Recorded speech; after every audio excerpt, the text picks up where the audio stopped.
সুপ্রিয় দর্শক মণ্ডলী, আমি এখন রমনা পার্কের সাথে যে ওভারব্রিজটা, আমি সেইখানে দাঁড়িয়ে কাজ করছি। যেহেতু বাইরে আমি আর দাঁড়িয়ে থাকতে পারি নাই, কারণ রাজধানী ঢাকার বিভিন্ন রাজপথ থেকে যেদিকে যাচ্ছি সেদিকে এরকম লাখ লাখ ধর্মপ্রাণ মুসলমান, এই লাখ লাখ ধর্মপ্রাণ মুসলমান যেভাবে রাজপথে নেমে এসেছেন, এটা দেখলেই বোঝা যায় এই ফিলিস্তিন স্বাধীন কে না চায়। সারা বিশ্বের দরবারে তাদের আকুতি, ফিলিস্তিনিকে স্বাধীনতা ঘোষণা করতে হবে, ফিলিস্তিন রাষ্ট্রকে স্বাধীন ঘোষণা দিতে হবে।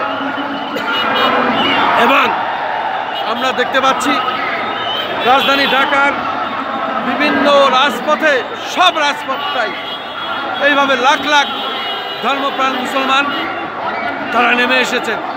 এবং পাশেই সোহরাওয়ার্দী উদ্যান, আমি যেতে পারবো কিনা জানি না, কারণ কাছেই যে অবস্থা, কারণ মানুষের যে ঢল, মানুষের বন্যা, মানুষের সাগর, আমরা বুঝতে পারছি না আমরা সোহরাওয়ার্দী উদ্যানের মঞ্চ পর্যন্ত পৌঁছাতে পারবো কিনা। আসলে যে অবস্থা, তাতে আর পৌঁছানো সম্ভব নয়। মানুষ আর মানুষ, মানুষের ঢল, মানুষের বন্যা, মানুষের সাগর।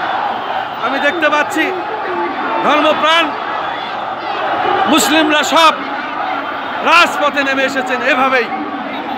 আমি আসলে বলার ভাষা আমি হারিয়ে ফেলেছি, বলার মতো তেমন অবস্থা আমরা পাচ্ছি না। যেহেতু সকাল থেকে শুরু করেছি, বিভিন্ন স্পটে আমি কাজ করছি, যেখানেই যাই সেখানেই মানুষের এরকম বন্যা। আসলে লাখ লাখ ধর্মপ্রাণ মুসলমান নেমে এসেছেন। আমি দীর্ঘদিন ধরে আমাদের চ্যানেলগুলির পক্ষ থেকে, আমার পেশাগত দায়িত্ব থেকে আমরা এই দাবি জানিয়ে আসছি, ফিলিস্তিনিকে মুক্ত করতে হবে, ফিলিস্তিনকে স্বাধীনতা ঘোষণা করতে হবে। ওআইসি এবং জাতিসংঘের মাধ্যমে আমরা এই আগ্রাসনের প্রতিবাদ জানাই। এই অন্যায়কারী হত্যাকারীদের আমরা আন্তর্জাতিক আদালতে বিচার চাই। এবং এই বাংলাদেশের অন্তর্বর্তী সরকার আমাদের ফসল, ছাত্র জনতার আন্দোলনের ফসল, এই অন্তর্বর্তী সরকারের প্রধান প্রফেসর ডক্টর মোহাম্মদ ইউনূস সাহেব, উনি শান্তিতে নোবেল জয়ী। অবশ্যই এই শান্তির জন্য মুসলিম উম্মাহর কাছে, ওআইসির কাছে, জাতিসংঘের কাছে উনি দাবি জানাবেন, বিশেষ করে ফিলিস্তিনি স্বাধীনতার জন্য, ফিলিস্তিনকে স্বাধীনতা ঘোষণার জন্য।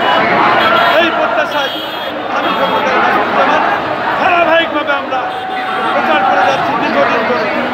আমাদের সরকার, আমাদের আন্দোলনের ফসল, শান্তিতে নোবেল জয়ী প্রফেসর ডক্টর মোহাম্মদ ইউনূস মহোদয়, অতি দ্রুত জাতিসংঘে যান, ওআইসির কাছে যান, মুসলিম উম্মাহর কাছে যান, মুসলিম বিশ্বের কাছে যান, শান্তি ফিরিয়ে আনুন, ফিলিস্তিন স্বাধীনতা ঘোষণা করার আহ্বান জানান। এই প্রত্যাশায় আজকে আমরা করছি রাজধানী ঢাকা, বিশেষ করে সোহরাওয়ার্দী উদ্যানের পাশ থেকে আমরা বলছি।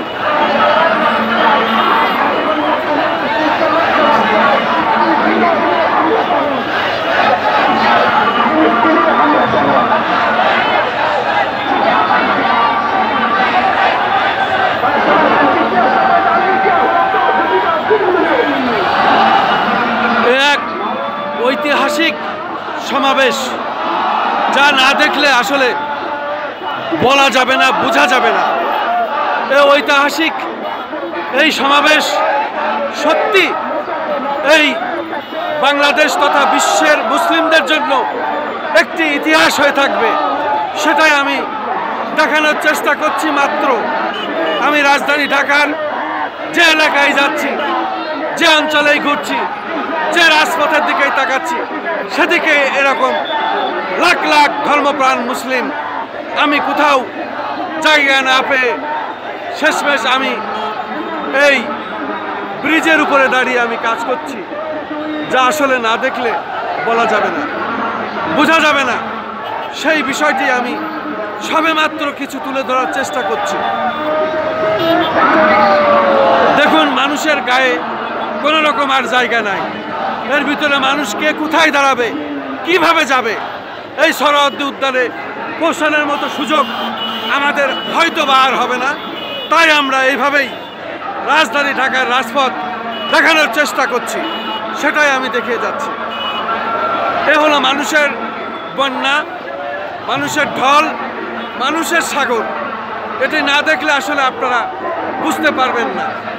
আমি সেটাই শুধুমাত্র দেখানোর চেষ্টা করছি।